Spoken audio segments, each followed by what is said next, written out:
a gente vai ao dicionário, procura lá no dicionário o que é ser cordial, a gente encontra a definição de que cordial é aquele que demonstra afabilidade, sinceridade, calor nas relações afetivas, franqueza, receptividade, né? E aí, então, eu vou já apresentar a vocês o meu querido orientador do mestrado, professor doutor Alcides, da Unesp de Araraquara, também músico, um grande chorão, né, Alcides? Saxofonista e chorão. Seja muito bem-vindo, muito obrigada por ter aceitado aí o nosso convite. E, Alcides, responda a essa cordialidade que nós brasileiros temos. Sérgio Buarque de Holanda vai dizer que não. E você, o que você diz, Alcides?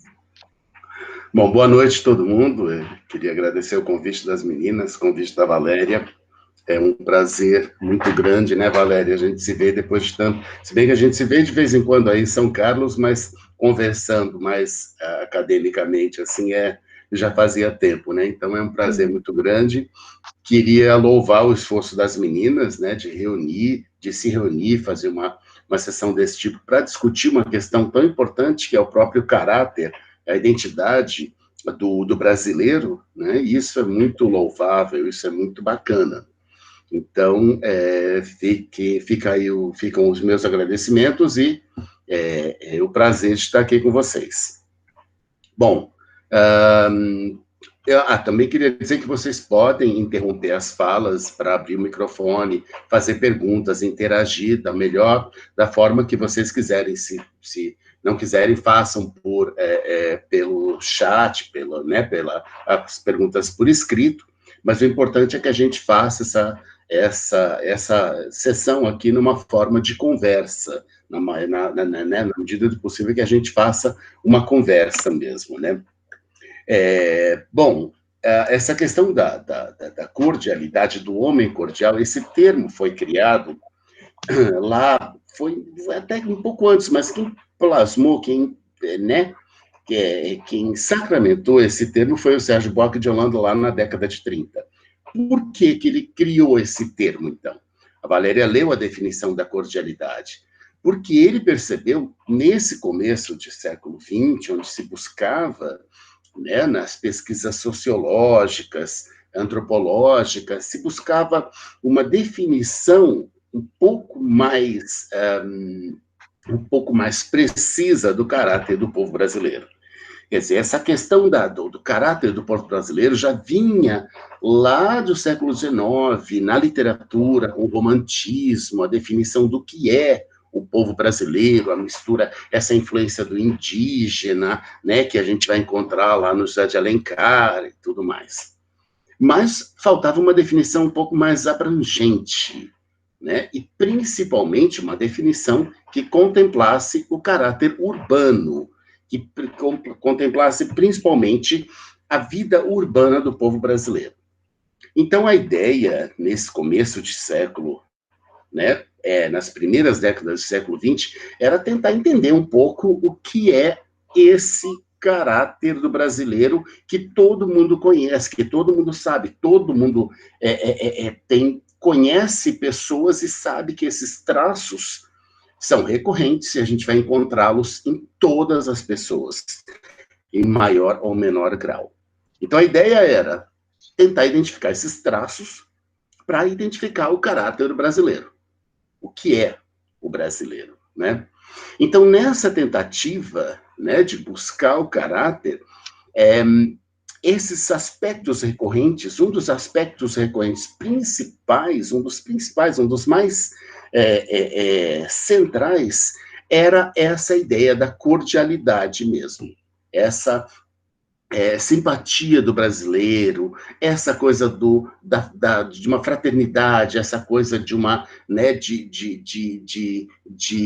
ser muito dado, de receber, de acolher, né? Essa característica do brasileiro que a gente encontra mesmo, pelo menos a gente encontrava, né, na vida rural do século XIX, essa característica a gente encontra até hoje, se a gente vai lá no sítio de um amigo que tem aquele caipira, o caipira mesmo lá do sítio, né? Até hoje a gente pode encontrar essa gentileza, esse prazer em receber, essa atitude desarmada, essa atitude honesta, essa atitude aberta, né? Então, essa foi uma atitude que já no século XIX a gente se percebia muito como a característica do brasileiro. Então, ao longo do século, quando essa característica, que, repito, ela tem mais a ver com a vida rural, quando, mais segunda metade do século XIX, Rio de Janeiro, que era a capital do Brasil, se torna, então, uma cidade mais desenvolvida, com a pavimentação das ruas, com a transformação, mesmo com todas as melhorias na questão da urbanização, na questão do saneamento. Então, quando esse processo acontece, principalmente impulsionado pela vinda da corte portuguesa na primeira metade do século, então, o Rio de Janeiro começa a adquirir contornos de uma cidade mais cosmopolita, de uma cidade mais urbana. Então, nesse cenário já de segunda metade do século XIX, começa a aparecer o caráter urbano do brasileiro. Então, começa a acontecer aquilo que a gente vai reconhecer como o caráter típico do brasileiro, a essência do brasileiro, ou a brasilidade, né? Então, o que é que acontece nesse final do século XIX para gerar essa tal brasilidade? Então, o homem cordial foi um termo que o Sérgio Buarque de Holanda encontrou para explicar um pouco o surgimento desse homem que, a partir da visão do começo do século XX, como vem o Sérgio Buarque de Holanda e outros sociólogos, era não somente cordial, aberto, fraterno, mas ele também era malandro. Então, ele te abraçava por um lado e metia a mão na sua carteira pelo outro. Quer dizer, como é que se explicava, então, esse caráter misto? Essa coisa boa, essa coisa de abraçar todo mundo, essa coisa, né, tão espontânea, com essa coisa mais calculada, essa coisa mais egoísta, essa coisa mais vamos dizer, mais prejudicial, né? Então, como é que se entendia isso? Que é um traço que até hoje a gente vê, essa mistura, isso faz parte, essa mistura da bondade, essa mistura do espontâneo com o malandro, com o egoísta. Isso a gente é tão entranhado no brasileiro que a gente não consegue separar o que é. Pode falar. Pegando esse seu gancho aí, no capítulo, né, sobre o homem cordial, que o Sérgio Buarque abre esse capítulo, ele começa trazendo um aspecto muito interessante da formação do Estado brasileiro, né, que eu acho que explica um pouco essas relações, que na realidade é um Estado, e a gente sabe, né, nas teorias de Estado, que o Estado ele teria que ser uma ruptura com o círculo familiar, né, então a separação Estado moderno seria a separação da esfera privada com a esfera pública, certo? E o Sérgio Buarque vai dizer que isso não consegue acontecer no Brasil, né? O brasileiro continua levando para a esfera pública essa projeção da esfera privada, ou seja, o círculo familiar é tão forte, é tão entranhado nessa formação da cultura brasileira que não há essa separação. Como que você explicaria, então, essa formação desse caráter cordial e dessa malandragem a partir dessa reflexão do Sérgio Buarque? Você pode explicar um pouquinho para a gente, por favor? Uhum. Então, como eu estava dizendo, né, na segunda metade do século XIX, a gente tem uma mudança muito grande com a formação dos núcleos urbanos. Então, nessa formação de núcleos urbanos, o que acontece? No Rio de Janeiro, na segunda metade do século XIX, a gente tem uma influência europeia muito grande, que é a corte que vem para o Brasil. Então, a corte traz toda uma série de elementos da cultura europeia, desde a música, com os bailes, né, os ritmos europeus que eram executados nos bailes, como também outros elementos relacionados por exemplo, a questão das ciências humanas, vamos dizer assim, que não se chamava ciências humanas na época, mas que é um interesse muito grande pelas questões humanas. Tanto é que esse interesse, que aparece muito na França no século XIX, que é chamado de positivismo, vai chegar no Brasil com muita força e vai, na verdade, fundamentar e se tornar até mesmo o lema que a gente lê na bandeira brasileira, né? Que é de caráter claramente, explicitamente positivista. Então, misturavam-se nessa segunda metade do século XIX, no Brasil, a influência europeia, trazida pela corte portuguesa. Por outro lado, a gente tinha os escravos, né, que viviam como escravos até a abolição, e depois viviam como... a gente sabe que depois da abolição, esses escravos, na verdade, viraram desempregados, né? E uma boa parte deles perambulou pelos núcleos urbanos e se tornou, contribuiu para essa formação dessa imagem do malandro. Então, os africanos também. Então, a gente tem a influência europeia, a influência africana, que não era só a questão de escravos, era uma questão cultural também, né? Candomblé, o samba, as rodas de samba, tudo isso é uma influência muito grande, principalmente nas últimas décadas do século XIX, na vida urbana do Rio de Janeiro. E então a gente tem essas duas influências grandes no final do século XIX. Então a gente tem, por um lado, um governo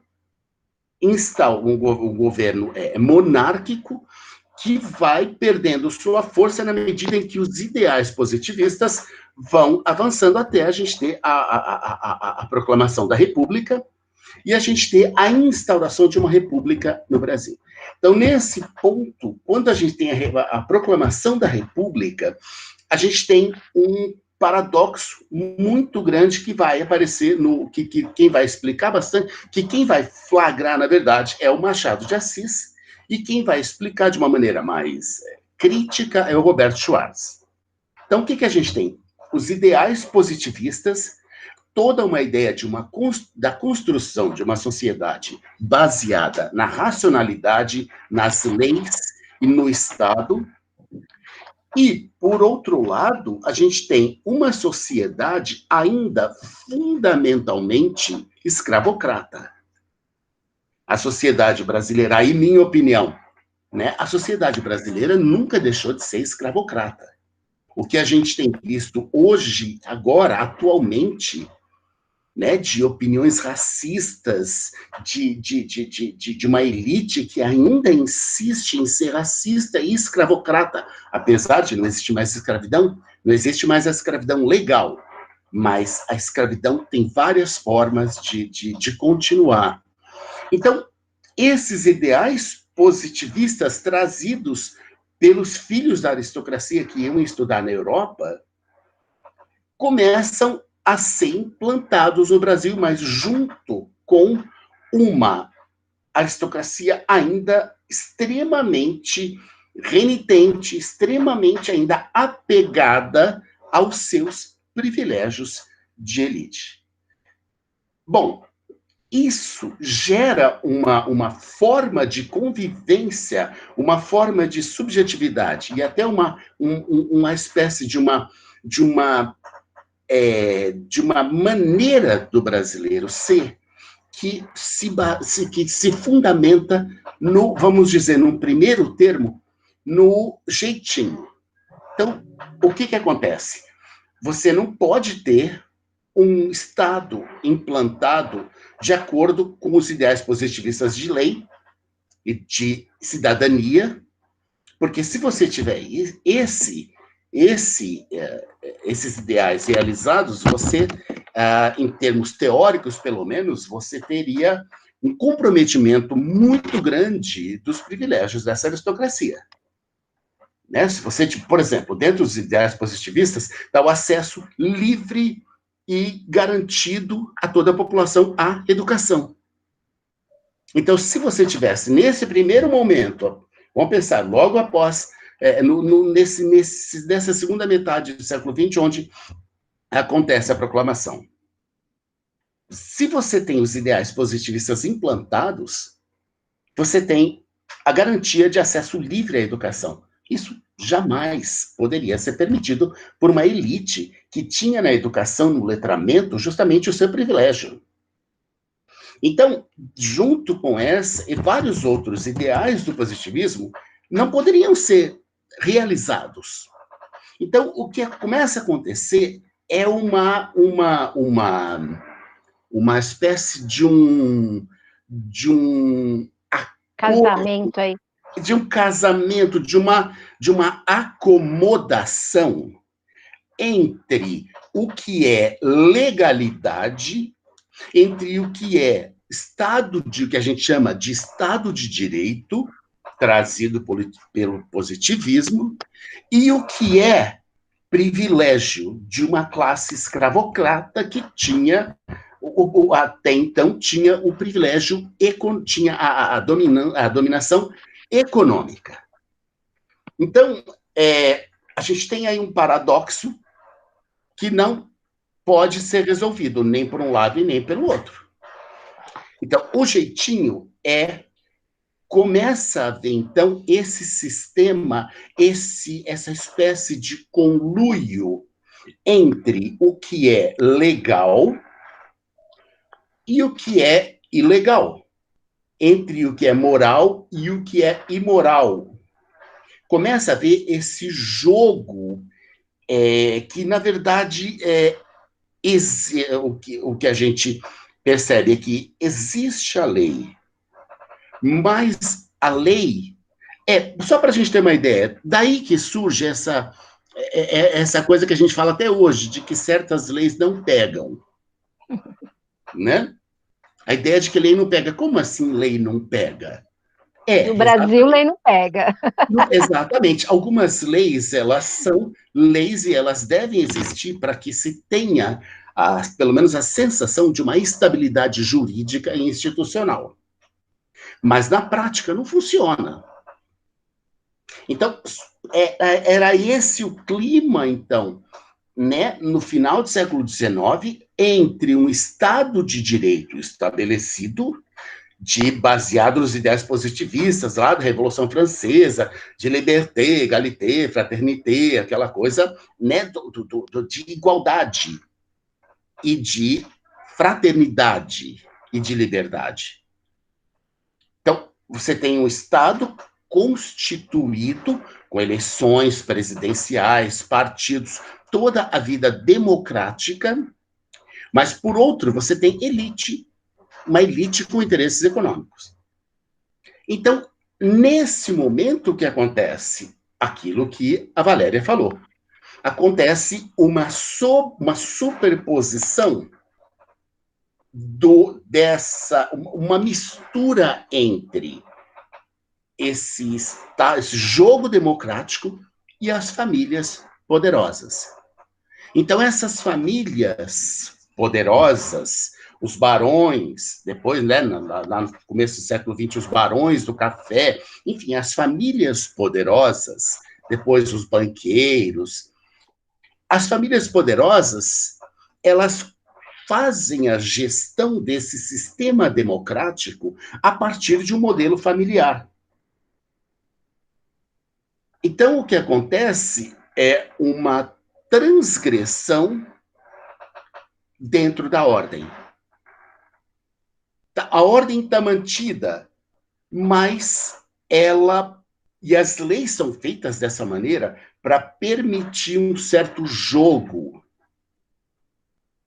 que garante... Não, Pode falar. conclua, Alcide. Não, conclua a sua ideia, que garante... Que garante a permanência dessas elites como dominantes, mas também legitima sua dominação como uma dominação legal na forma de um exercício democrático, na forma de eleições, na forma de...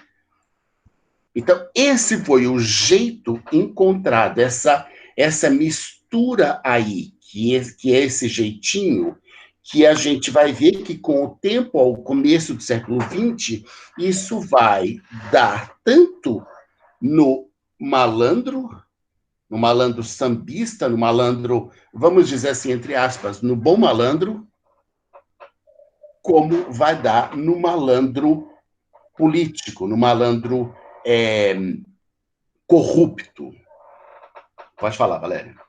Eu queria que você também nos ajudasse a pensar em dois aspectos. Primeiro, ainda, aqui nessa relação do Sérgio Buarque de Holanda, quando ele fala que no Brasil não se instaura essa lei absoluta, né? A Constituição ou a lei, ela não é absoluta e ela não é despessoalizada, né? Ela é encarnada numa figura.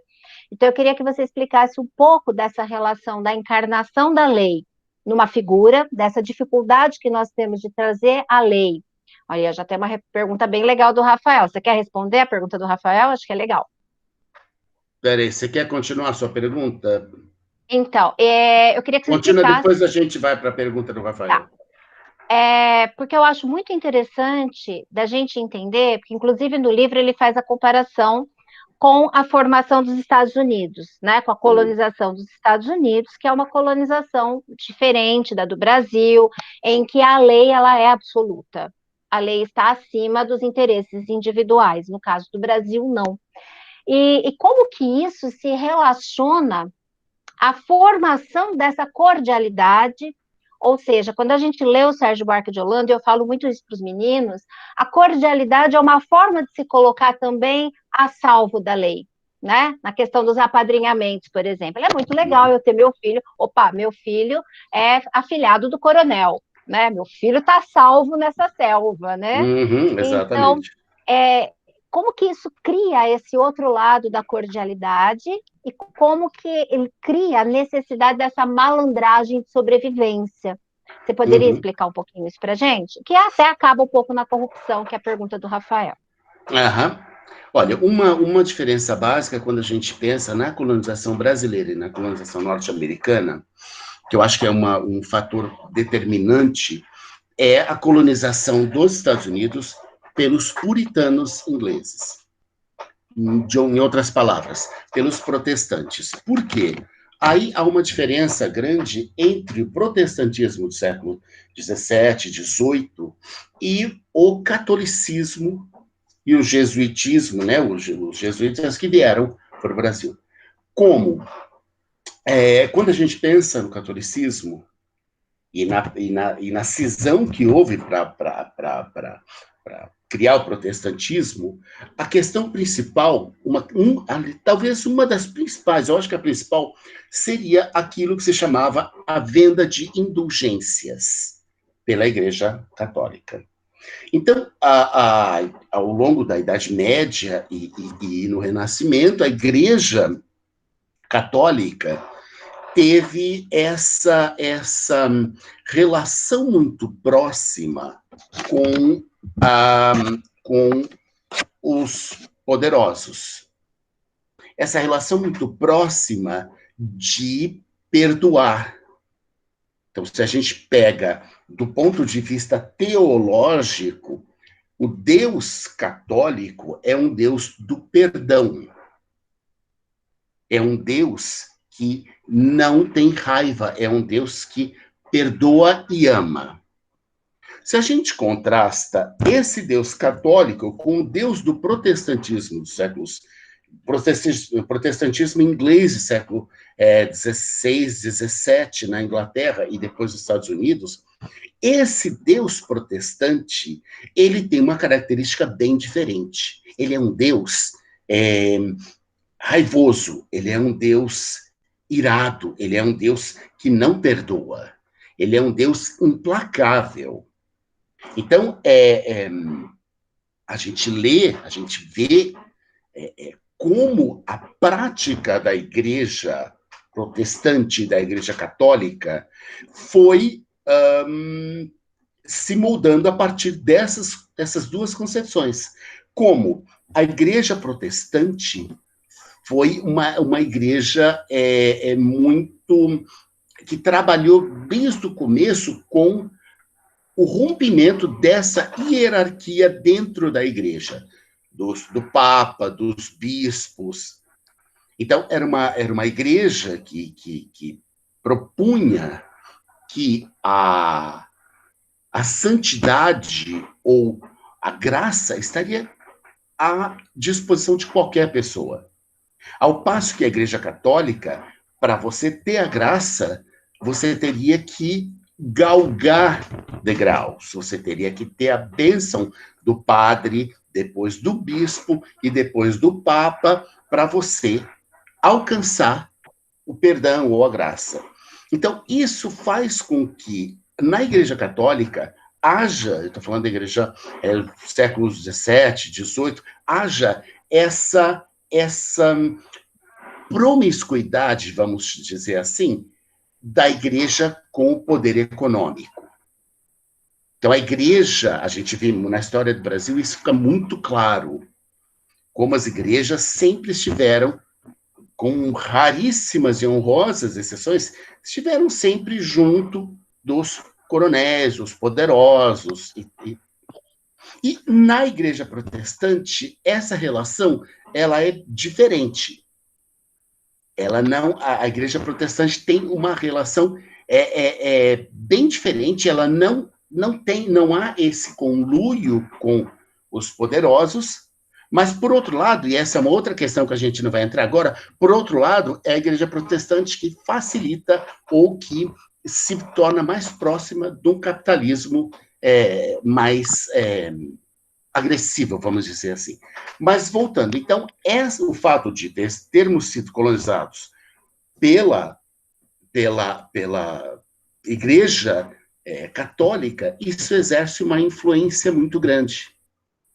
Então, essa ideia de uma flexibilidade, eu pequei, mas eu posso dar um jeitinho, eu converso com o padre, eu faço uma doação para a igreja. O famoso jeitinho. O famoso jeitinho, eu faço uma doação para a igreja, o padre vai me absolver, ele vai me mandar lá rezar não sei quantas Ave Marias, e no final das contas eu sou absolvido.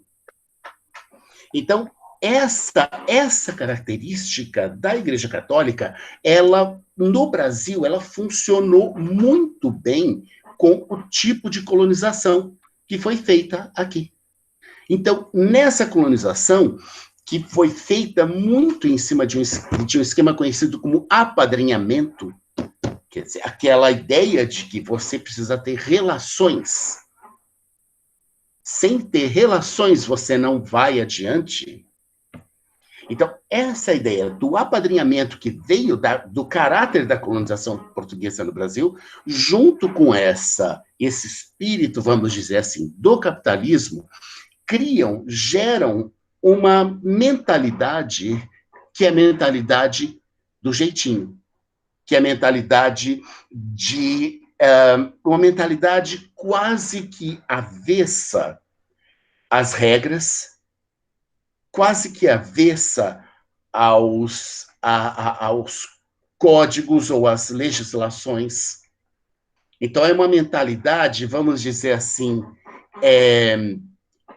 que tem alguma coisa de anárquica, tem alguma coisa de irônica, tem alguma coisa de desrespeitosa, mas, ao mesmo tempo, tem alguma coisa de muito alegre. Professor Assis, professor Valéria, tudo bem? Olá, Misrael, seja bem-vindo. Misrael, nosso professor de Sociologia e Filosofia. Que prazer ter você aqui. É bom demais poder estar acompanhando vocês, estou só aprendendo cada vez mais, está excelente, viu? Todos, Misrael, todos estamos aprendendo. Muito bom. Eu posso fazer uma pergunta, professor? Retomar um ponto aqui que muito me interessa, porque nós estamos falando aqui dessa cordialidade, desse caráter malandro, né? E levando em consideração a publicação do Raiz do Brasil, que, salvo engano, é de 1936. Isso. Nós estamos falando aqui, professor, de uma que como é que eu posso colocar? De uma constatação de um caráter malandro, de uma cordialidade, ou da tentativa de construção de um caráter. E por que eu falo isso, professor? Porque essa tentativa de construção do caráter vai se dar também de outra forma com Gilberto Freire, no caso da Grande Senzala, né? E com outros pensadores que estão ali nessa primeira metade do século XX. Então, acho que essa é uma primeira coisa que eu queria saber. É uma constatação, é uma tentativa de construção? Porque a gente sabe que sem uma construção de um caráter, ou mesmo de uma identidade nacional, dificilmente nós teríamos uma unidade, né? Nós teríamos a ideia de nação, ou mesmo de um povo, né? O senhor acha, nesse sentido, é mesmo uma constatação ou é uma tentativa de construção? Porque nós estamos vendo os sociólogos mais recentes começam a fazer uma crítica severa, né? A essa formação deste caráter. E aqui, de certa forma, a crítica ela se faz veemente ao Gilberto Freire, né, que é o começo, porque Casa Grande Senzala, ele é um livro, assim, formador da nossa identidade, né, inegável, né, tem uma série de problemas ali envolvidos, mas é um livro formador, e também já com raízes do Brasil, nós temos, né, essa primeira crítica, né, que talvez essa grande crítica, que foi do Florestan, né, já faz uma crítica, né, até severa a essa construção, né? Então, acho que só para não me alongar demais, a sua crítica é uma constatação ou uma tentativa de criação mesmo de um caráter, e nesse sentido de uma formação, de uma ideia de nação, de unidade de um povo, né? Que sem isso a gente não conseguia. É difícil você pensar numa nacionalidade, né? Sem um caráter de um povo. Perdão, Samuel, professor. Oi, Israel, obrigado pela sua pergunta, é uma pergunta muito, muito importante, porque você está tentando entender dois aspectos de um mesmo processo e que são mesmo difíceis de se entender. Uma coisa é a prática, é a vida do povo, é o povo como a gente vê na rua, enfim, como a gente percebe esse caráter do brasileiro, como a gente percebe nas nossas relações intersubjetivas, na nossa prática. Então, uma coisa é o que existe de fato. Mas, por outro lado, o que existe de fato, ele só pode ser compreendido de uma maneira mais eficiente quando ele é reduzido ou quando ele é abstraído em um modelo de interpretação. Então, assim, não há como a gente pensar o brasileiro sem algum modelo de interpretação. É necessário, né? E aí, para se criar esse modelo de interpretação, você tem variáveis e você tem posturas e métodos, escolhas metodológicas, conceituais diferentes. Então, de acordo com a postura, você chega a resultados diferentes. Gilberto Freire, o Sérgio Buarque de Holanda, o Florestan Fernandes, Caio Prado Júnior. Né? Então, você tem, de acordo com o modelo, e mais precisamente, de acordo com a escolha teórico-conceitual do modelo, você vai chegar a um resultado X ou Y. Então, assim, o que o Sérgio Buarque de Holanda faz é uma primeira tentativa mais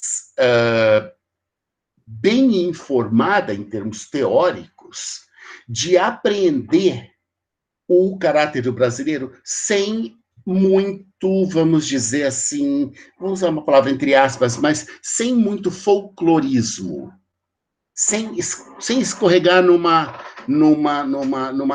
questão mais sentimental ou numa questão mais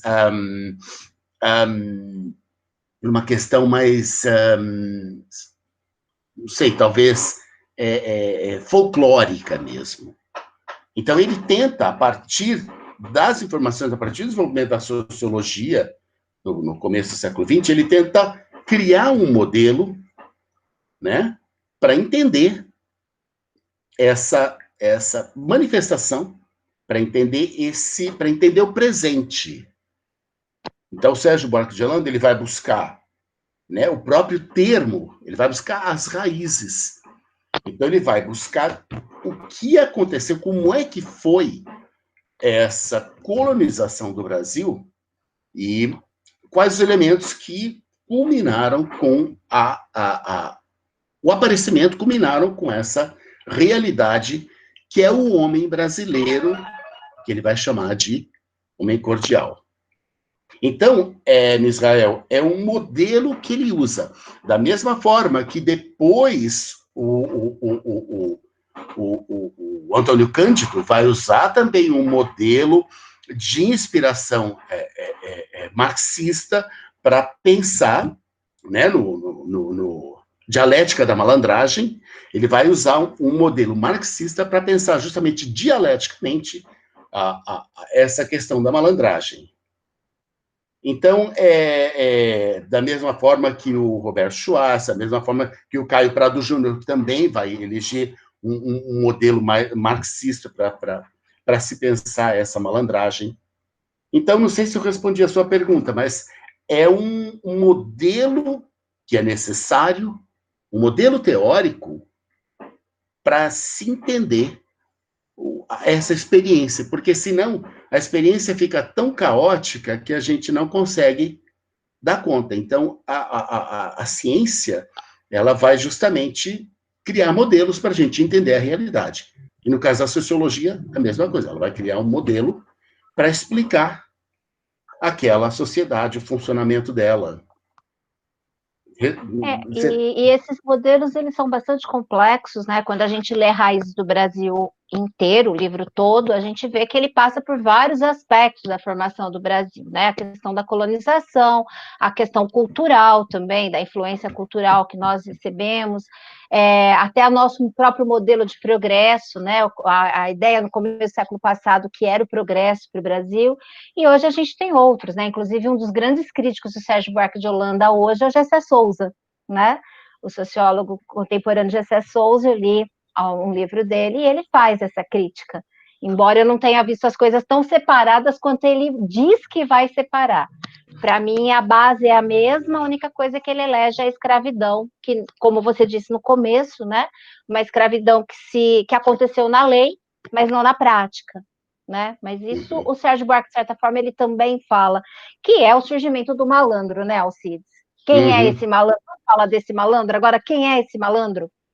Então, quando a gente volta lá para o século XIX, aí, final do século XIX, começo do século XX, a gente tem os núcleos urbanos.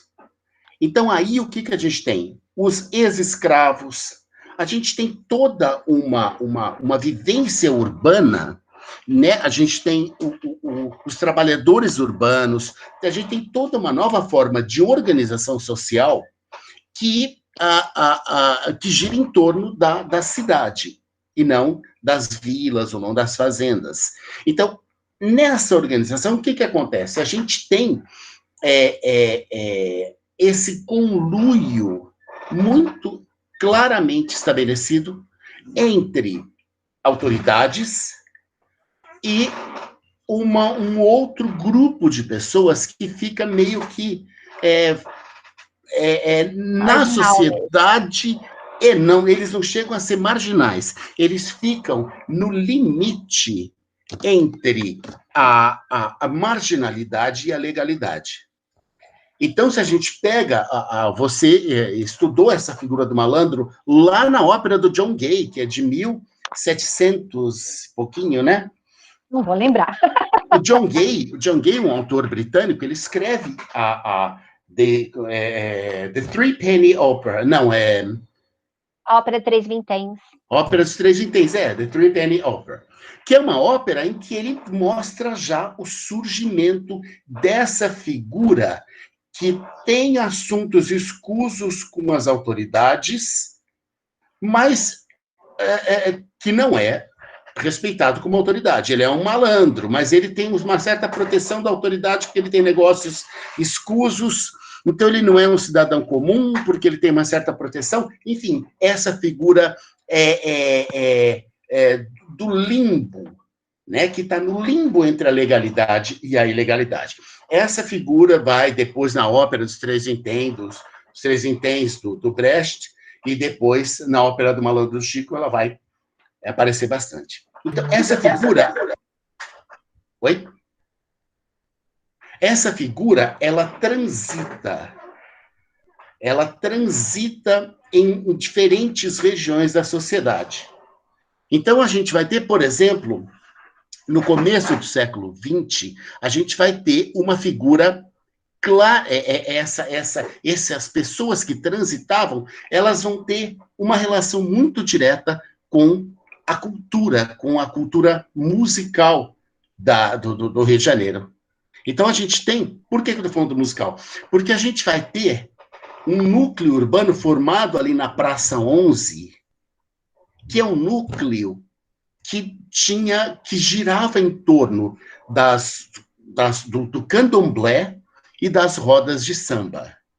Então, ali era um núcleo de resistência, não, desculpe, uma expressão assim que não vai caber aqui, mas era um núcleo, até caberia de outras formas, mas era um núcleo de expressão popular, de ex-escravos, enfim, dessa população urbana que tinha muita influência dos ex-escravos, então eles se reuniam para dançar os batuques africanos.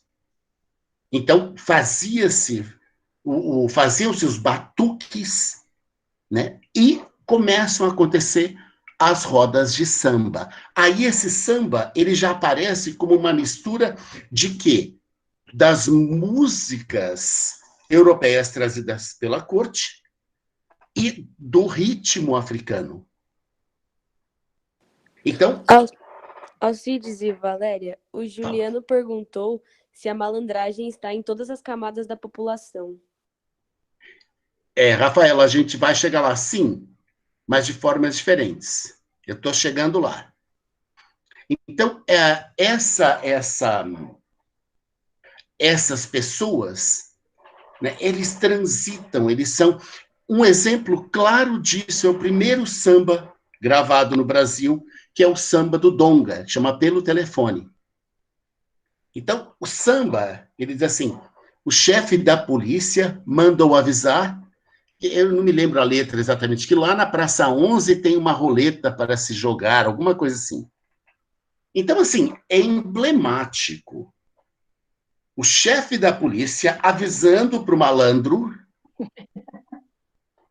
que lá na Praça 11, que era o local, né, onde eles tem uma roleta para jogar, roleta é proibido. Mas quem está avisando é o chefe de polícia. Então, esse primeiro samba gravado no Brasil, eu não sei se é de 40, acho que é até antes. Esse primeiro samba gravado do Donga, o Donga era um malandro, histórico, sambista.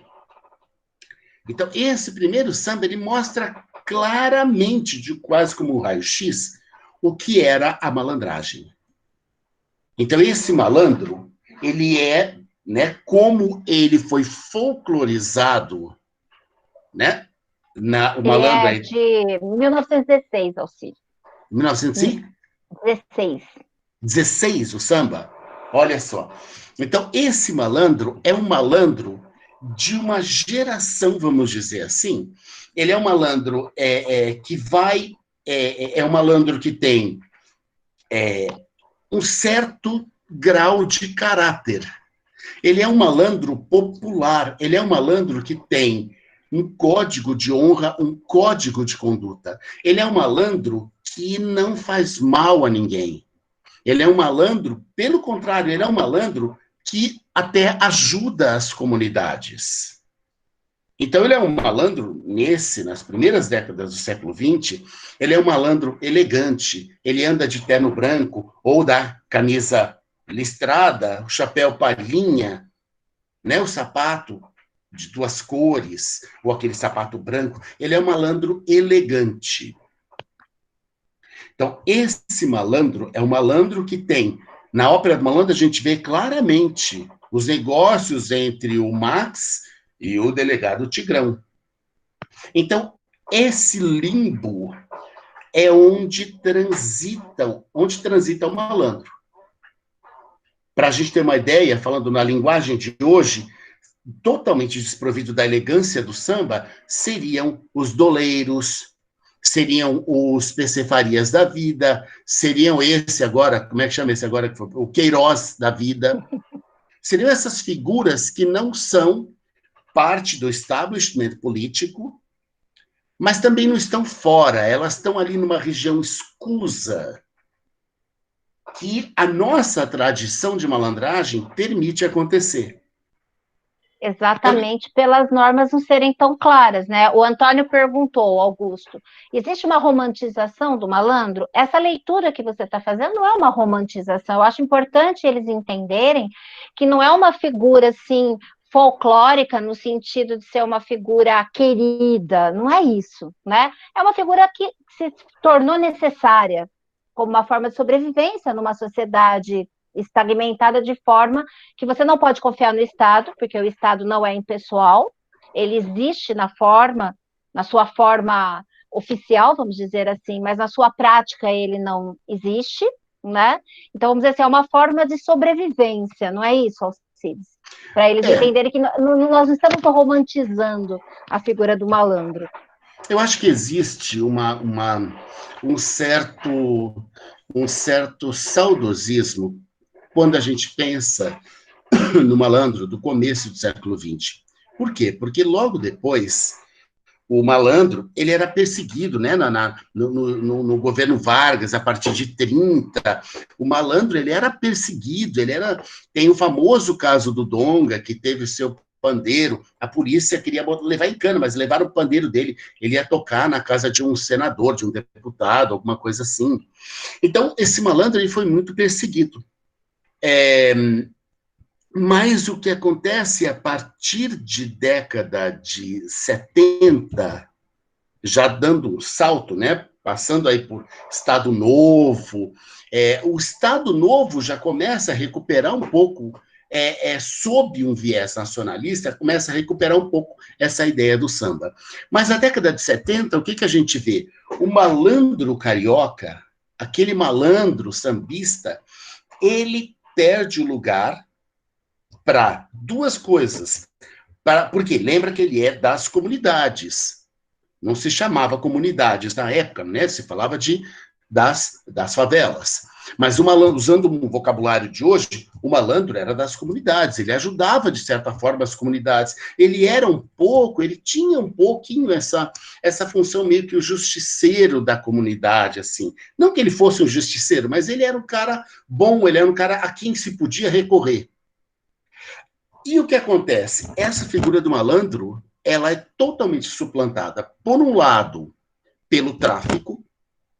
Então, os traficantes, a partir da década de 70, tomaram o lugar do malandro, ou seja, eles garantem a segurança da população, eles se tornam autoridade, eles se tornam uma figura, ao mesmo tempo, protetora, mas extremamente brutal.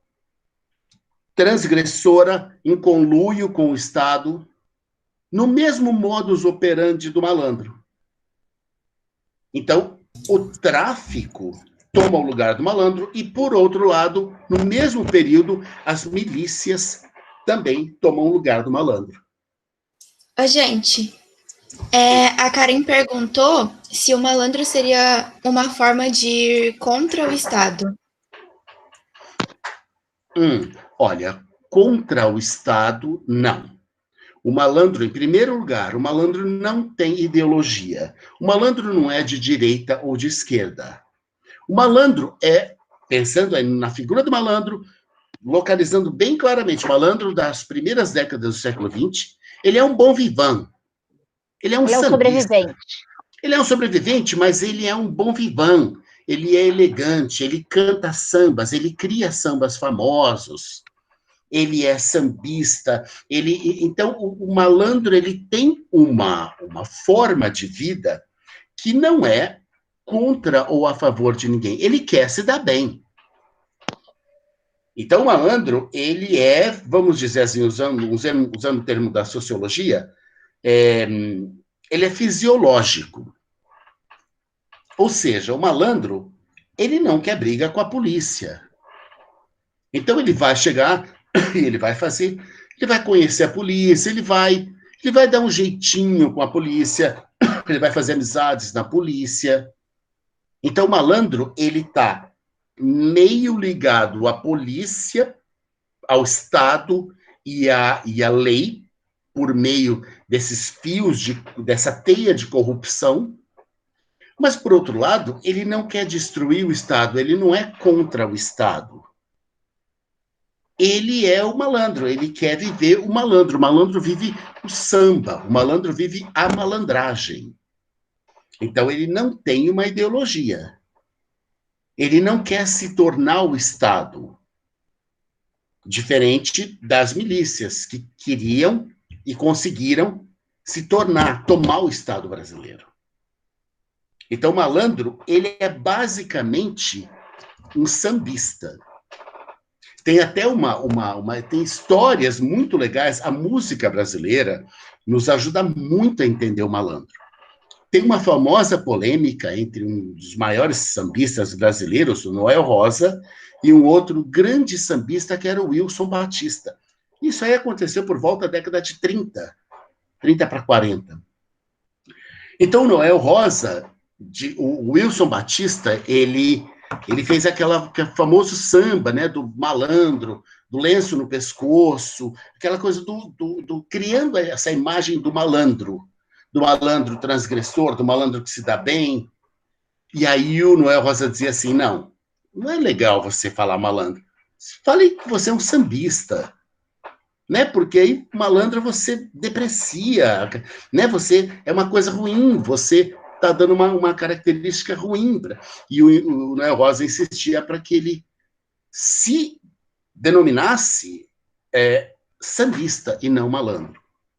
Então, existe uma coisa na cultura brasileira, existe um pouquinho de romantização? Sim, eu acho que existe um pouco, na medida em que a gente tem uma certa saudade dessas primeiras décadas do século XX, um período em que a corrupção do Estado era grande, existia a política do café com leite, mas a corrupção do Estado não era tão entranhada e não era tão com tantos tentáculos como vai existir a partir da década de 70.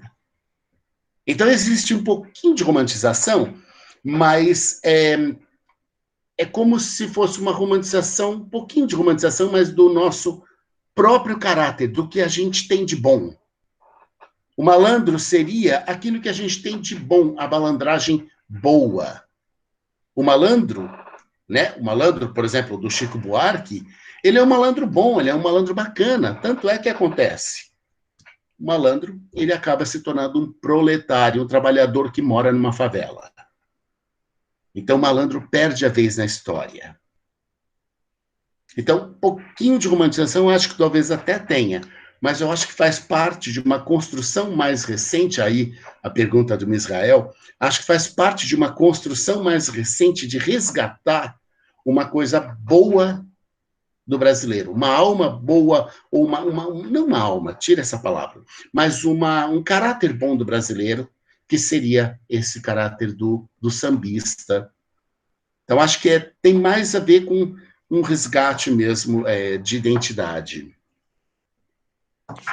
Alcides, você, não sei se a Rafa quer perguntar, eu estou vendo as perguntas aqui também, mas o Juliano, né, perguntou, o Rafael perguntou da corrupção, se a corrupção é uma característica desse homem cordial, e eu queria que você explicasse para a gente a passagem, então, desse malandro, né, esse malandro que não tinha interesses, assim, partidários ou ideológicos, né, que era um bom vivant, para essa malandragem institucionalizada das milícias.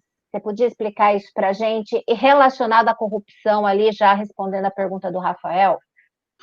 Não tem muita relação. O malandro foi chutado para escanteio.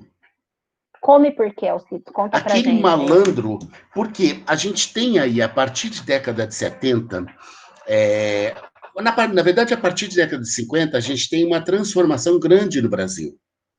Então, a gente tem um começo de desenvolvimento grande, né, período JK e tudo mais.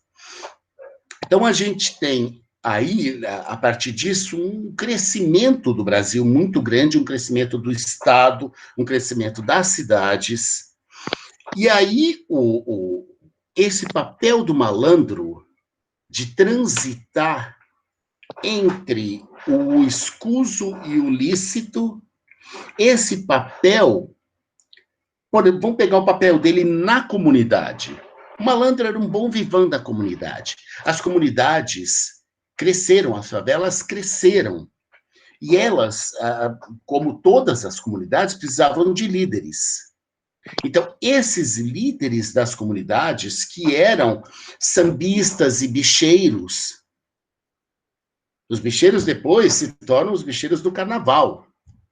Então, quando essa sociedade cresce, quando o Rio de Janeiro cresce, as favelas crescem de uma forma desorganizada e muito rápida, é claro que o Estado, ele não chega, ele não abastece as comunidades com saúde, educação, com lei, com policiamento. Não. As comunidades, todo mundo assistiu Cidade de Deus, esse filme maravilhoso do Meirelles. Meirelles, não, o diretor, que era o diretor de Cidade de Deus, era o Meirelles, eu não lembro o primeiro nome dele. A Cidade de Deus foi uma favela criada na década de 70. Então, nessas favelas, o Estado era quase que totalmente ausente. O Estado só aparecia na forma de repressão policial. Então, o que acontece? Essas favelas enormes começam a ser vistas como um potencial grande de quê? De liderança, de comércio, de enriquecimento. Então, começa a acontecer que uma parte da polícia começa a oferecer o que o Estado não oferecia: segurança. Então,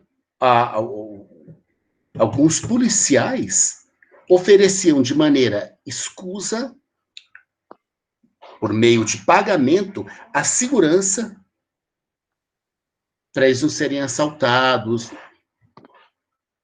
Então, no começo, é a segurança. Depois, evolui para oferecimento de serviço de entrega de bujão de gás. Pouco a pouco, eles vão tomando conta do morro.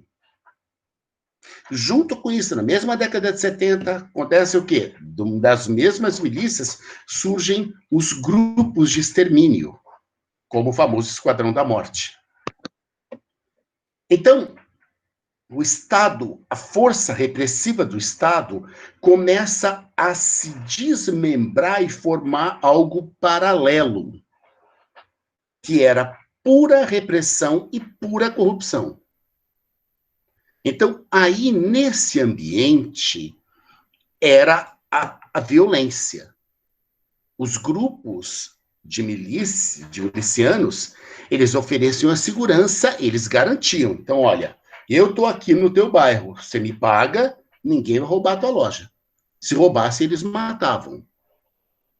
Então, junto com isso, o tráfico, também os traficantes, eles substituíram em grande parte, eles davam escola para a população, remédio.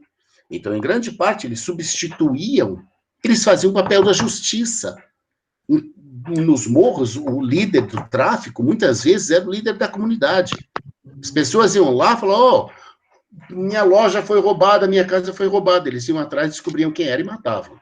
Gente, eu tenho uma pergunta. Tem um filme, O Homem Cordial, que expõe o Brasil em época de linchamento virtual. Vocês acham que o filme realmente retrata o livro? Eu não vi esse filme. É um filme, Rafaela? É um filme, Isso. Também não conheço. Eu esqueci o nome do autor. O Homem Cordial? Isso. Fala pra gente um pouquinho do filme. Faz muito tempo que eu assisti, mas eles põem... Posso mandar para vocês aqui embaixo, certinho? Porque tem mais pergunta. Claro. Pode. Tá bom.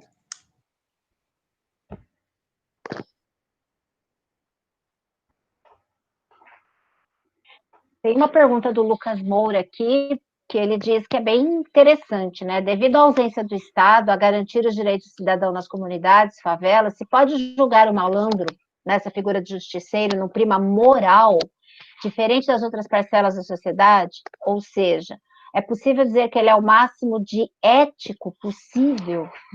Acho complicado. Vai lá, Alcides, vai que é sua, Alcides. Não, é Lucas, né? Lucas, falar em ética para o malandro é um pouco complicado. Primeiro, o malandro não tem ideologia. O malandro, ele não tem uma visão política.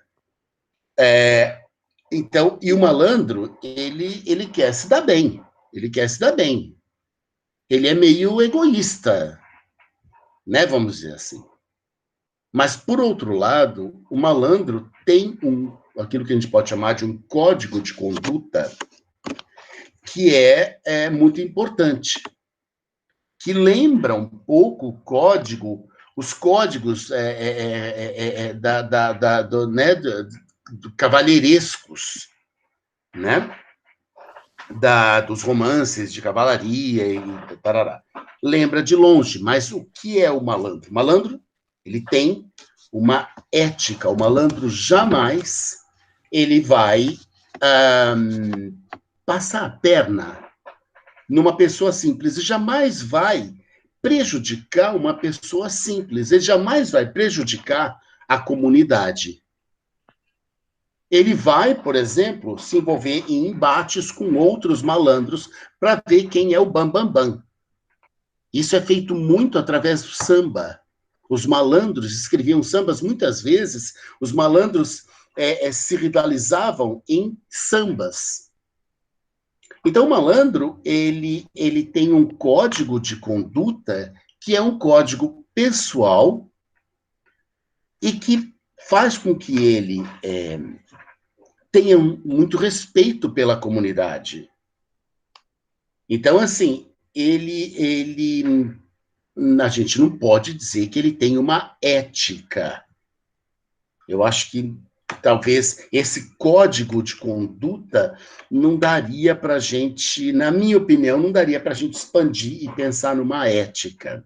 Eu acho que é um código de conduta só porque ele está relacionado, primeiro, aos outros malandros. A como agir com outros malandros. Com outros malandros, ele respeita. Agora, se não é malandro, como diz o Bezerra da Silva, se é mané, ele não tem muito problema, assim, de trapacear ou qualquer coisa do tipo. Agora, mas, professor... Fala. Perdão. Posso? Fala, Israel. É que eu não sei se eu acabei me perdendo, mas é porque o senhor acredita que essa percepção do malandro, às vezes eu fico pensando se ela tomou parte na realidade nacional, porque ou se o brasileiro como um todo ele é visto como um povo malandro, né? E se o por que de fato isso aconteceu? Por que essa concepção, essa ideia de malandro se incorporou na realidade social a ponto de a ideia de um povo ser vista enquanto a ideia de um povo malandro, né? Seja em diversas esferas, seja na política, seja em outras, seja na esfera econômica, mas por que se de fato, né? Eu não sei se de fato essa concepção, essa ideia, né, do malandro, seja num primeiro momento, seja nesse segundo aqui, né, no sentido até mais pejorativo, por que ela tomou parte da consciência nacional? Talvez seja um termo menor. Por que se de fato se tomou, isso tomou, por que tomou parte da consciência nacional? Boa pergunta, Israel. Existe a construção, ao longo da primeira metade do século XX, existe essa ideia da construção do caráter nacional. Então, da identidade do brasileiro.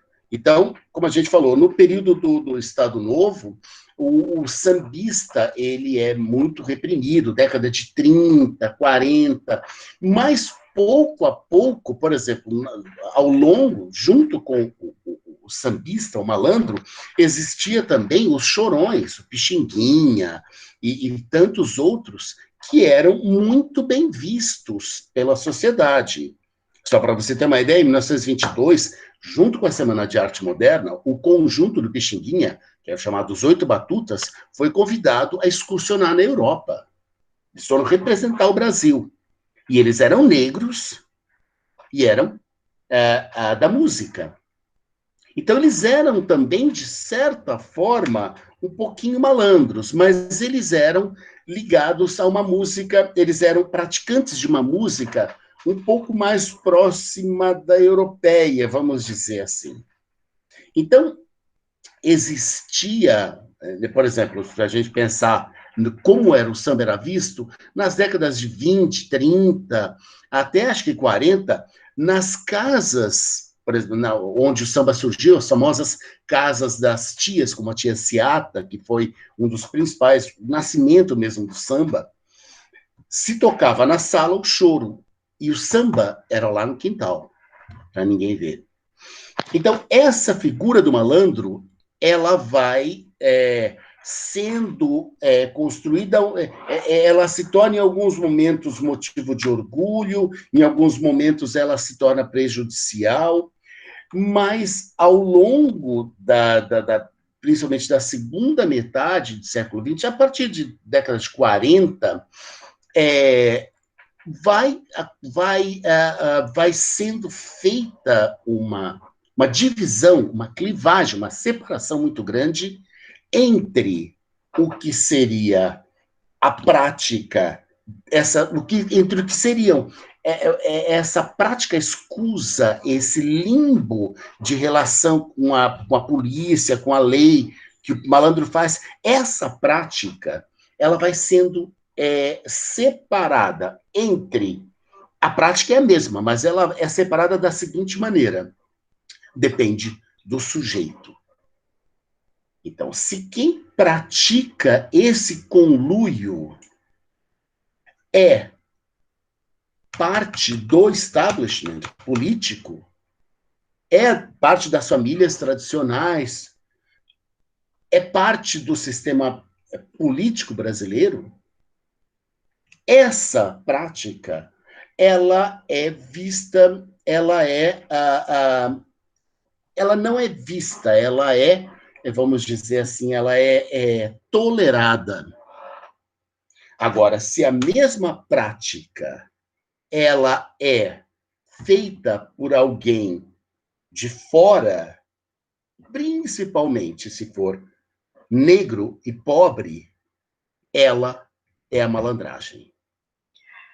A Karen perguntou... Então, só para terminar, Beatriz. Claro. Então, começa a haver uma divisão entre o que seria, de uma forma tolerante, o caráter brasileiro.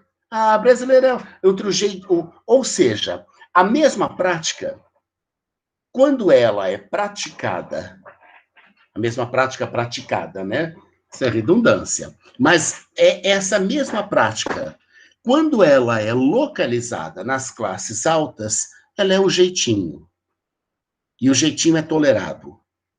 Quando ela é praticada pelas classes baixas, ela é malandragem. E ela não é tolerada. Então, nesse momento...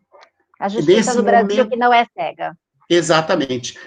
A partir, não tem um momento preciso para a gente dizer onde isso aconteceu, mas isso foi acontecendo na medida em que vários momentos de nacionalismo, como o Estado Novo, depois como na ditadura militar, vários momentos de nacionalismo se proclamava o espírito nacional. E esse espírito nacional tinha o quê? Do jeitinho, de uma malandragem. Era um jeitinho bacana do brasileiro, que se confundia, era uma leitura do homem cordial, né? Esse jeitinho do brasileiro. É corrupção, é malandragem, mas se chamava jeitinho porque é das classes dominantes. Agora, a mesma prática de alguém de fora, principalmente, repito, negro e pobre, era malandragem. Então, aí, Misrael, a malandragem se torna criminosa, aí o malandro se torna o criminoso, aí o malandro se torna o bandido. E aí fica o malandro de colarinho branco, né? Aí o malandro de colarinho branco. Aí a malandragem, ela se torna institucional e ela se torna, ela é tolerada. A ponto de a gente chegar hoje, né, como a gente tem aí um governo em que as práticas criminosas são abertas e declaradas, e há uma tolerância, assim, absurda em relação a essas práticas. Então, a gente chegou num nível de tolerância com o crime de colarinho branco que é o mesmo grau de intolerância com o mesmo crime cometido pelas classes mais baixas, sobretudo negros e pobres. Então, percebemos, Israel, como se separa a mesma prática, se chama jeitinho, com uma coisa até assim, eufemista, assim, do jeitinho do brasileiro, mas, por outro lado, para outras pessoas se torna malandragem e bandidagem. Sim, professor, ficou muito claro essa ideia, né? Mas como o senhor disse, é muito difícil você precisar, né, o momento exato em que vai sendo feito, né, essa passagem, e quando isso vai tomando parte da consciência, né, coletiva de um povo, né, do imaginário de um povo, né? Mas, assim, nos momentos de ultranacionalismo, quando os momentos do Estado Novo, momentos de totalitarismo do Estado Novo, do golpe militar, são momentos em que o caráter nacional é exacerbado. Nesses momentos, a gente percebe bem esse caráter, esse elogio do jeitinho brasileiro como uma coisa criativa. Então, são momentos em que a gente pode perceber, mas é um processo que tem a ver, e tem a ver sempre com as mesmas elites. As mesmas elites escravocratas são as elites hoje, que são os grandes banqueiros, os donos das grandes emissoras de televisão. Então, eles perpetuam essa ideia de que nas classes mais altas, a corrupção é um jeitinho, e nas classes mais baixas é um crime hediondo que deve ser punido. Professor, então, deixa eu só mais uma perguntinha, aproveitando que nós estamos nesse momento. Essa era uma coisa muito interessante, né, que há muito eu venho me debatendo, né? A quem serve uma construção, né, social como essa, né, da ideia de um malandro, desse sujeito cordial? E aqui parece o senhor já nos dá a indicação de que a elite, né? A elite ainda serve, né? Essa concepção ainda serve à elite, né? Para a continuidade do mando, para a continuidade do roubo, né? Não sei se nós podemos usar esse termo, sim, né? Sim. Mas ainda serve à elite, né? Para ainda manter ou aumentar essa desigualdade, né, entre os sujeitos. Por isso, Misrael, que a elite, se a gente pensar a elite faz questão, pensa numa parte da elite que são os canais de televisão, os principais, pensando no principal, né, na Globo.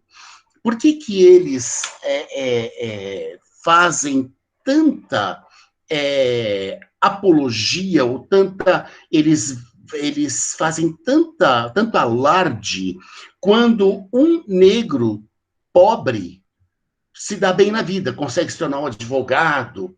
Eles falam que isso é o caráter da pessoa, ou seja, elogiar o sucesso individual de pouquíssimos é uma maneira de dizer, olha, não há preconceito, vocês não são... Todos somos iguais e todos temos as mesmas oportunidades. Então, é um escamoteamento da realidade, é uma ilusão que, na verdade, esconde uma prática que é uma prática cruel. Ou seja, se eu sou branco e sou de uma classe média alta, eu posso fazer isso. Se você que é negro e pobre fizer a mesma coisa, você vai ter um destino completamente diferente. Essa é uma verdade que não é dita. Então, ao invés de se fazer esse meia-culpa, o que eles fazem? Eles elogiam as iniciativas individuais, mostrando que é possível, sim. Basta você se esforçar. É a ideia da meritocracia. E assim, essas elites vão se mantendo. São as mesmas. Bianca, você quer fazer as perguntas, a Rafa? Eu posso fazer. A Bianca perguntou assim: professor, é correto a gente associar isso à definição do Sérgio Buarque quando ele fala que a política no Brasil é um mal-entendido? Ó, Bianca fez tarefa de casa, professor. Ela leu o capítulo. Muito bom, Bianca. Tarefa de casa. Bianca, só corrigindo, a expressão do Sérgio Buarque é que a democracia é um mal-entendido, não a política. A democracia é um mal-entendido. Perfeito.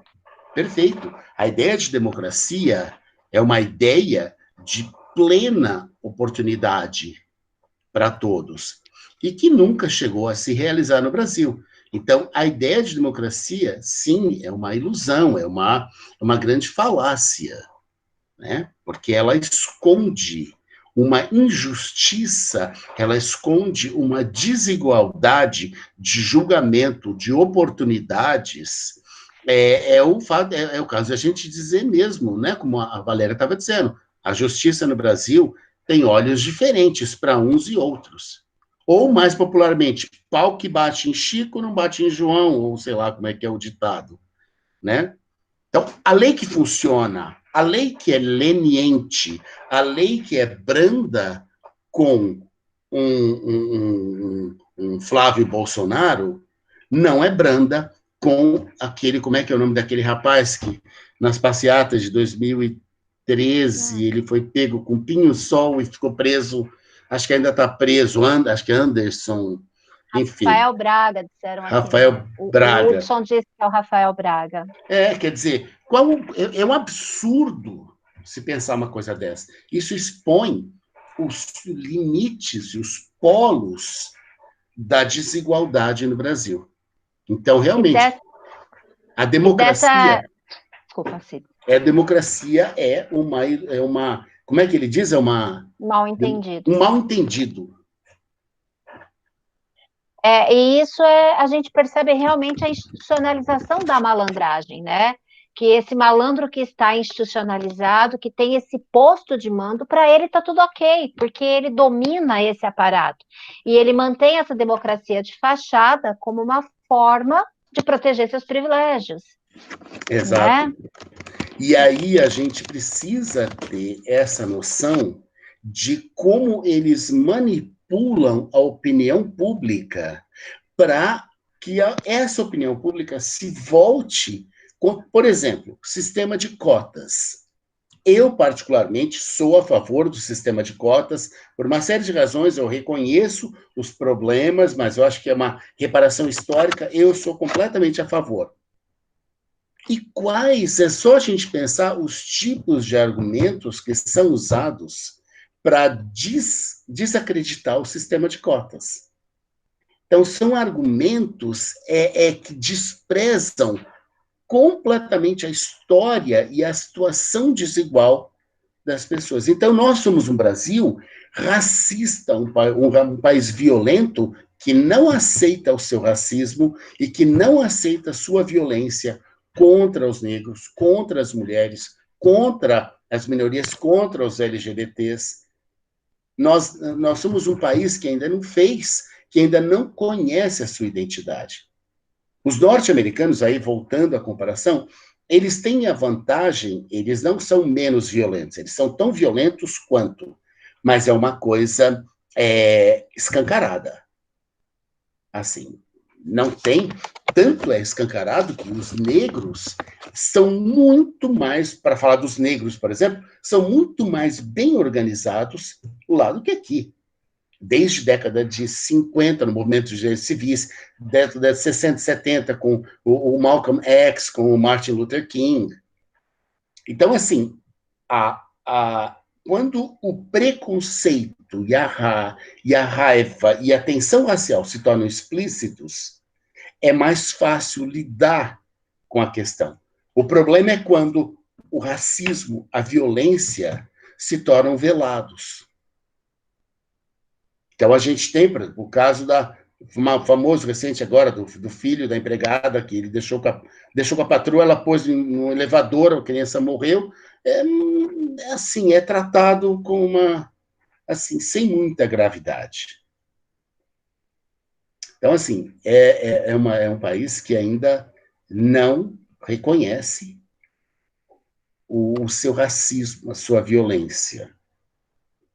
Ô, gente, o Márcio perguntou por que o patrimonialismo do homem cordial se estendeu de um pensamento mais elitista para algo presente em praticamente todas as camadas socioeconômicas do Brasil.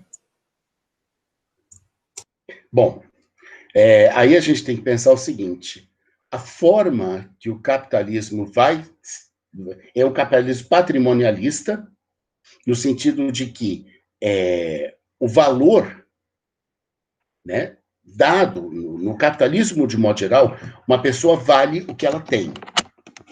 Então, é a ideia de você ter e o que você tem diz sobre você. Então, o patrimonialismo, ele se torna, vamos dizer, o fio condutor do Brasil. Desde a gente pensar nos coronéis que tinham as suas terras, que eram ricos porque tinham suas vastas extensões, suas enormes fazendas, e tudo. Essa ideia do patrimonialismo, essa ideia da riqueza material, ela vai, de novo, sacramentar uma ideia falsa e ilusória de mérito. Então, a gente tem essas famílias ricas, que são historicamente ricas, que são desde, né, do lado dos barões de café e antes, o ciclo da borracha, enfim, a gente tem famílias ricas, que continuam ricas, e que atribuem a sua riqueza ao seu empreendedorismo. Então, o patrimonialismo, ele é algo no Brasil que está absolutamente entranhado.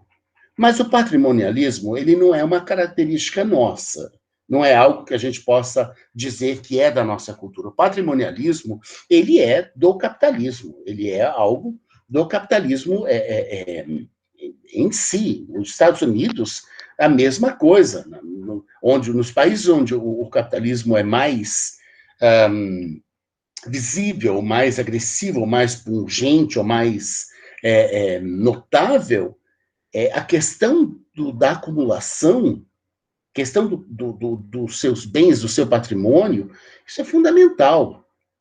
A luta, quer dizer, a questão de você acumular, ela se torna um fim em si. Ela se distancia, mas isso está na origem mesmo do capitalismo. Né? Se a gente lê lá o Capital, valor de troca, valor de uso, a gente vai perceber que a construção de um patrimônio no capitalismo, ela vai, em grande parte, definir a sua essência. Então, o patrimonialismo, ele é parte da nossa cultura capitalista, mas como é parte também da cultura capitalista norte-americana ou europeia. Faz parte do sistema que a gente conhece como meritocracia. Isso. É aí que eu ia chegar. A Dani tem uma pergunta, vocês querem ler? Ou eu posso ler? A pergunta da Dani, ela pergunta assim: é correto afirmar que o homem cordial age pela emoção ao invés da razão, visto que na maioria das situações ele prefere infringir a lei para ajudar um amigo, um familiar, por exemplo? Está correta essa interpretação aí do homem cordial? Em grande medida, sim. Né? Nessa leitura do Sérgio Buarque de Holanda, o homem cordial, ele tem essa... Por exemplo, ajudar alguém da família, ele não mede esforços. Se for preciso, ele contraria a lei. Sem dúvida. Faz suborno, né? Faz qualquer negócio. Faz suborno, qualquer coisa. Então, o homem cordial, ele é aquele que faz aquela superposição que a Valéria falou no começo, da família sobre o Estado. Então, a família, assim, o círculo, vamos dizer, familiar, que inclui amigos também. Então, o homem cordial, ele vai defender os seus amigos e a sua família acima de qualquer coisa. A sua família, os seus amigos, estão acima das suas obrigações como cidadão.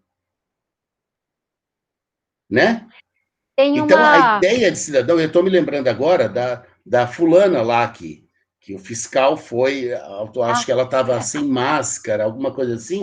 Eles estavam no bar irregularmente. Não sabe aí, quem está falando, né? Cidadão não, eu sou engenheira formada. É exatamente isso. Eu não sou cidadão, eu sou acima de você. Eu sou mais, eu sou diferente. Então, isso mostra claramente a mentalidade dessa elite que não se vê restrita e não se aceita restrita pelas leis, pelo Estado. É a ideia. Por exemplo, eu moro aqui no condomínio. Não pode, que é um condomínio de classe média. Então, tem as leis de construção. Então, você não pode construir a sua garagem até a calçada. Né? É a regra. Mas teve um sujeito que foi lá e construiu. Pronto. Acabou, construiu. Dane-se. Então, isso é o cara que paga suborno. Da carteirada. Da carteirada, são essas famílias de classe média, média alta, que pegaram o auxílio emergencial de R$600. Então, assim, é um grupo de pessoas que não aceita de maneira alguma a circunscrição pelas leis federais, estaduais e municipais. Aqui em Araraquara, nós tivemos um caso, logo no começo, quando foi o prefeito... vocês lembram disso, né? Que o prefeito... houve a interdição de circulação nos parques. Aí o Edinho cercou o parque, aí foi aquela figura lá no parque municipal e não queria, sentou lá no banco sem máscara, nada, e não queria sair de lá de maneira alguma. Aí veio a guarda municipal e tirou, e ela processou o Estado. Processou. Perdeu depois e tudo mais, mas ela processou. Por quê?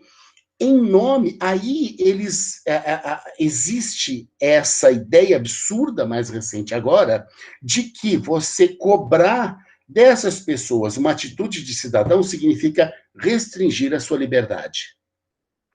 Então, isso é bem claro da nossa elite. Eles não se sentem, de maneira, nunca se sentiram restritos ou, de qualquer maneira, obrigados a cumprir a lei. A lei foi feita para os pobres. A lei foi feita para os malandros, que são pretos e pobres, como diz a música do Caetano, né, do Haiti. Gente, então, o Matheus perguntou qual a relação do público e do privado com o malandro. Então, é mais ou menos isso que a gente já falou, né? O malandro, ele é essa figura que transita entre o público e o privado.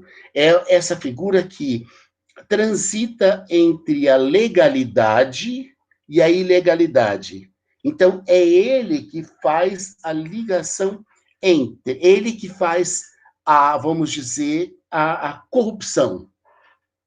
Então, assim, o malandro é aquele que tem negócios escusos com a polícia. Na Ópera do Malandro, o Max, ele era contrabandista, ele trazia coisas dos Estados Unidos para vender no Brasil, isso, década de 50. Não, de 40, começo de 40. Então, esse malandro, ele faz, aí no começo do século XX, ele faz essa transição. Só que quando esse conluio entre o privado, as famílias dos poderosos, quando esse conluio começa a se tornar mais forte com o desenvolvimento do Estado, com o desenvolvimento do país, o que acontece? O malandro, ele se torna um amador. Essa espécie de conluio se torna profissionalizada.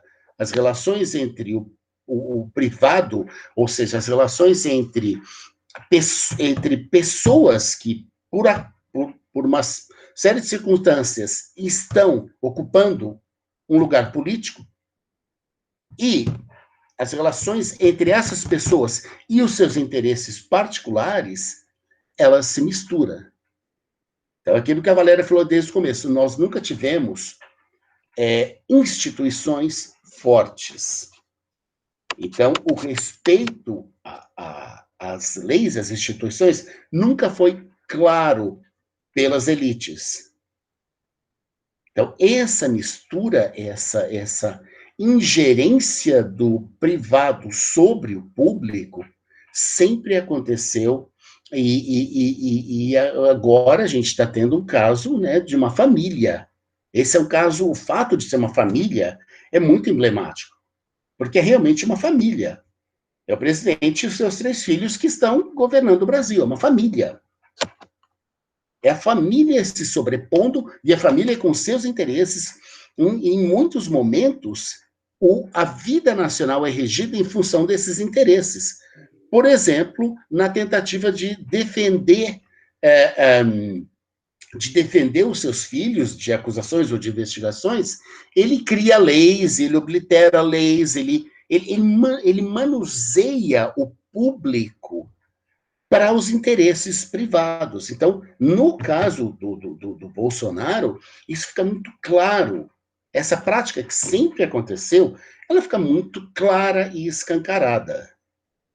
Então, isso sempre foi uma política no Brasil. Essa mistura entre o público e o privado sempre aconteceu no Brasil. Mas é uma mistura do público e do privado com os poderosos. Porque se alguém das camadas inferiores mistura o público com o privado, ele vai estar sujeito a todas as sanções da lei com requintes de crueldade, porque quem aplica a lei também é parte dessa elite que é rancorosa e violenta. É o caso, por exemplo, de alguns anos atrás, criou-se uma onda aqui no Brasil de justiceiros. Então, esses classe média aí, como é que se diz? Tatuaram, né? Tatuaram na cabeça, vacilão na cabeça de um moço lá que estava roubando não sei o quê. Então, isso é o requinte de crueldade com o qual essas classe média alta, que ocupam os postos na polícia, que ocupam os postos de comando no Brasil, essa é uma demonstração da crueldade com que eles tratam as camadas inferiores, que é inversamente proporcional à leniência com que eles tratam seus próprios crimes. Eu acho que é isso, né, Alcides? Eu não sei se alguém tem mais alguma dúvida, mas eu acho que olhando para essa nossa história, esse processo de formação, a gente entende, né? E o prognóstico, Alcides, você é otimista em relação ao Brasil? Você tem alguns aninhos a mais que eu. Alcides ficou até vermelho agora. Fala aí, professor, qual é o seu grau de otimismo com o Brasil? Eu estava até pensando nisso outro dia. Eu tenho uma camiseta que eu gosto muito, que diz assim, tem umas bandeirinhas tipo de um quadro do Volpi, da Hering mesmo, e diz assim, viva o povo brasileiro. E aí eu comecei a ficar um pouco constrangido de usar essa camiseta. É como se eu estivesse, no nível pessoal subjetivo, abrindo mão do povo. Sabe, tipo assim, largando, deixando de acreditar que existe no povo um fundo de bondade que se... Eu sou da geração de década de 70, né? Então a gente acreditava que o povão, manipulado pela Rede Globo, esse povão, se tivesse acesso à cultura, à educação, poderia entender as coisas melhor e mudar o país. E depois de um breve interlúdio aí de momentos muito bons com o Lula, isso minha opinião, em que a gente teve mudanças muito importantes, a gente volta agora numa situação de violência gigantesca dessas elites e de uma subserviência, de uma lavagem cerebral extremamente eficiente com os mais pobres. Ou seja, o que eu estou querendo dizer é o surgimento disso que se chama pobre de direita está me tirando muito a crença no povo brasileiro. A ideia de que alguma coisa pode ser feita. Então, eu não estou otimista, não. Não estou otimista. Acho que gastou meu otimismo. Já foi, já. Eu acho que gastou. Quero muito estar errado. Eu fico feliz de ver essa juventude se interessando por um assunto como esse, né? Aí, num tempo de pandemia, poderia estar assistindo Netflix, né? Tá jogando, mas está aí interessada, fazendo perguntas, trabalhando. Então, essa galerinha aí com quem eu tenho mais contato, eles me dão um pouco de otimismo, sabe? Exatamente, Valéria. Esse pessoal que pensa e questiona, assim, nos dá um alento muito grande. Então, a minha esperança, a minha única esperança, que ainda está ali, é justamente nesse pessoalzinho mais novo. É justamente nos nossos alunos, né, Valéria? Aquele clichê, né? Eles são o futuro, eles são o futuro. Eles são clichê o futuro. Ou não, eles são, né? Isso é fato.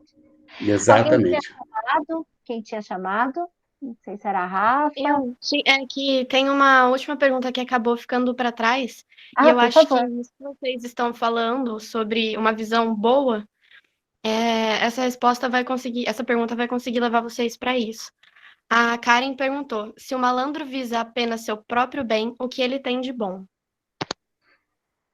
Não é que ele visa só seu próprio bem, ele visa, o que eu disse, ele não tem um projeto político. Tá? O malandro ele não é um transformador da sociedade, ele não é um mártir, ele não é um tiradentes, ele não tem um projeto político.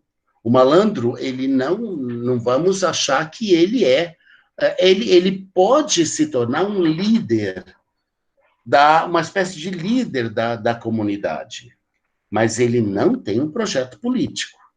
Então, o malandro, primeira coisa, ele cuida da sua própria vida.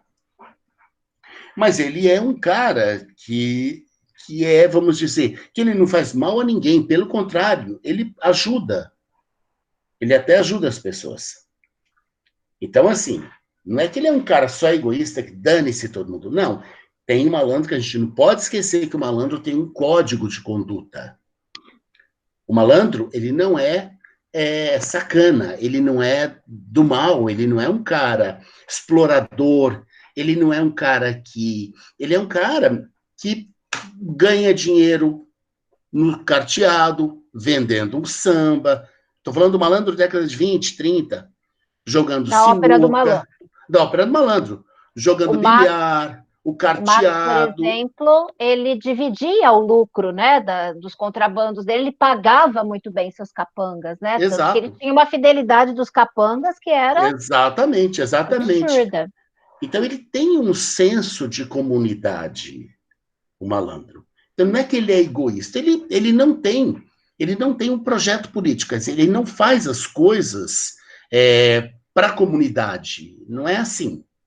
Mas ele tem um código de conduta. O malandro, ele é elegante. O malandro, ele tem respeito pelas pessoas. O malandro, ele ajuda quem ele pode. Então, ele é uma figura bacana da nossa sociedade. Ele é uma figura que não que não tem nada a ver com a maldade. Nada a ver com a maldade. O malandro, ele tem algo sempre de simpático. Ele é bom vivant. Ele é um cara bacana, risonho, ele é um cara... E esse é o malandro, que se confunde muito, repito, com a figura do sambista. Aquele cara que chega e que cria um samba, e que aí o outro faz um outro samba. Então, o sambista, o malandro, ele se confunde muito com a figura do sambista. Agora, ele não é mau, mas ele não é um líder político. Ele não é um líder de uma comunidade. Então, a gente tem que ter isso. O malandro é uma espécie de uma síntese das características do povo brasileiro, numa certa altura, né? Até, sei lá, a primeira metade do século XX. Então, ele sintetiza essas características. Ele é bacana, ele é simpático, ele é muito, muito querido pela comunidade, ele ajuda sempre quem está precisando, mas, por outro lado, ele tem negócios escusos com a polícia. Por outro, ele era muito também, no Rio, também se falava muito, às vezes se referia ao malandro, ao sambista, como capoeira. Às vezes falava capoeira. Ele era um capoeira. Então, ele também jogava capoeira, tinha sua navalha. Então, ele tinha negócios escusos com a polícia, mas ele não era uma milícia. Ele tinha negócios escusos porque ele estava, né, buscando ganhar o seu. Então, ele não é mau, ele não é um bandido de maneira alguma. Mas também não é o herói da pátria. Mas não é o herói da pátria, ele é o malandro. Ele é essa mistura ele é uma mistura do herói com o bandido. Ele faz é isso que é a malandragem. Né? Você ter negócios escusos com a polícia, mas, ao mesmo tempo, fazer o seu samba e ajudar na comunidade. Esse era o malandro. Era o malandro. Esse era o malandro. Hoje os malandros são outros. Os malandros são outros. Se não tem nenhum charme, não tem nenhuma graça, né? Como tinham, né? Eu queria... É que eu não separei, mas tinha uma foto clássica do Donga que dá bem para a gente ver a ideia do malandro. O Donga estava sempre... Perdão, o João da Baiana. O João da Baiana estava sempre vestido de branco. A foto dele, acho que década de 30. Vestido de branco, com sapato branco de 2 cores e com aquela gravata de laço. O João da Baiana foi aquele que... Olha que coisa bacana. Ele que introduziu no samba o prato. Não sei se vocês já viram. Tocar no samba tradicional, se toca um prato. Pega um prato e uma faca e se raspa a faca no prato. Isso faz um som específico. Quem fez isso foi o João da Baiana. Por quê? Porque era malandro. Malandro, pobre, tinha prato, não tinha dinheiro para comprar instrumentos.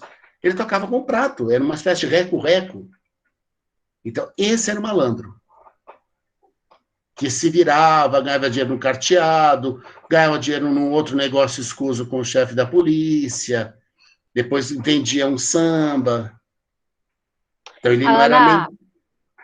Pode falar. A Ana Carvalho afirmou aqui, né? Então, o malandro seria um tipo de anti-herói. Sim, ele é o anti-herói.